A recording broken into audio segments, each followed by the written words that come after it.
Последиците од војната на Блискиот Исток стигнаа во Македонија. Дизелот поскапува за 14,5 денари по литар, а бензините ќе се продаваат за 5 денари повеќе, одлучи регулаторната комисија за енергетика. Новата цена на дизелот изнесува 85,5 денари, на 98-цата 81,50 денари, а на 95-ката 79,5 денари за литар.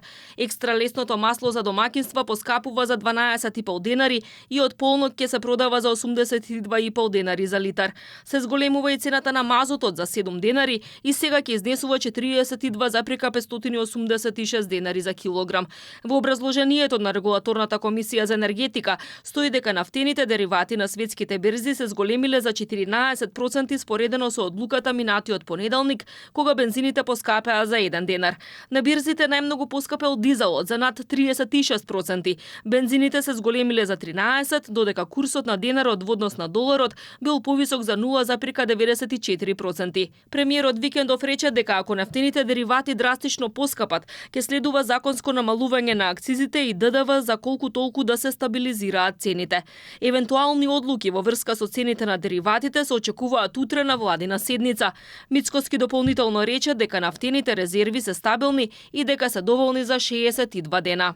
Економијата од друга страна подготвена за евентуален ценовен шок. Трошоците за живот продолжиле да се намалуваат во февруари. Државната статистика пресмета инфлација од 2,9%. Тоа значи дека трошоците за живот се намалени за 0,2% споредено со јануари годинава. За 0,8% биле намалени трошоците за транспорт, здравствена заштита за 0,6%, покукнина, опрема за домаќинствата и редовно одржување за 0,5%. Пати има и кај секторот информации и комуникации, а поевтино било и во рестораните и сместувачките капацитети.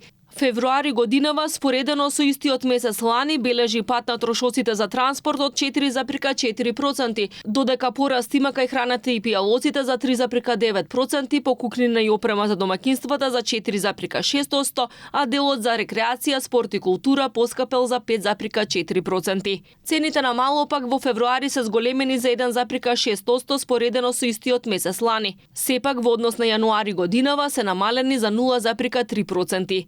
При тоа поевтинување има кај услугите за 1,2% и како и кај прехранбено-индустриските производи за минимални 0,1%. За еден месец покачување има кај земјоделските производи за 0,7%, односно пијалоците за 0,5%.